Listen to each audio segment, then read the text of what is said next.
71வது தேசிய விருதுகள் நேற்று அறிவிக்கப்பட்டுள்ளன. இதில் சில விருதுகள் கொண்டாடப்படும் அதே வேளையில் பல விருதுகள் விமர்சனத்துக்கு உள்ளாகியிருக்கின்றன. குறிப்பாக தி கேரளா ஸ்டோரி படத்திற்கு சிறந்த இயக்குநர் விருது வழங்கப்பட்டிருப்பதை கேரள முதல்வர் பினராயி விஜயன் உட்பட பலரும் விமர்சித்தும் கண்டித்தும் உள்ளனர்.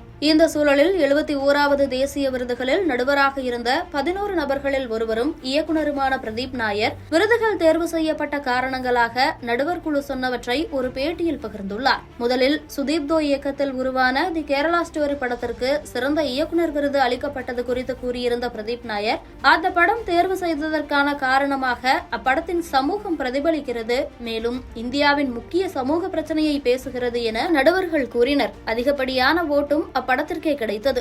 இந்த நடுவர் குழுவில் இருந்த ஒரு மலையாளியாக இதனை எதிர்த்த போதும் அது மோசமான கருத்தை பிரச்சாரம் செய்கிறது என கூறியும் அதனை அவர்கள் யாரும் பொருட்படுத்தவில்லை. மாறாக அவர்கள் என்னைத்தான் பிரச்சாரம் செய்பவர் என முத்திரை குத்தினர்.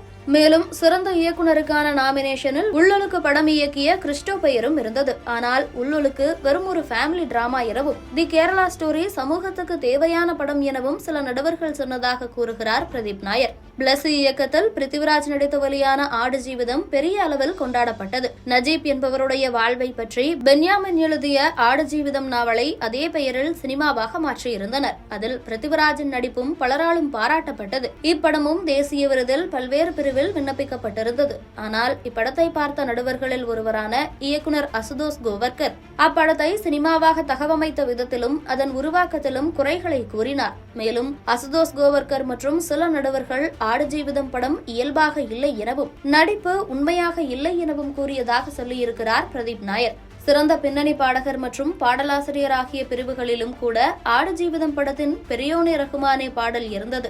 அதற்கும் விருது கொடுக்கப்படவில்லை. உள்ளொழுக்கு படம் சிறந்த இயக்குநர் விருதுடன் சிறந்த நடிகை, சிறந்த ஒளிப்பதிவு, சிறந்த பின்னணி இசை ஆகிய பிரிவுகளிலும் இருந்தது. ஆனால் எதுவும் கிடைக்கவில்லை.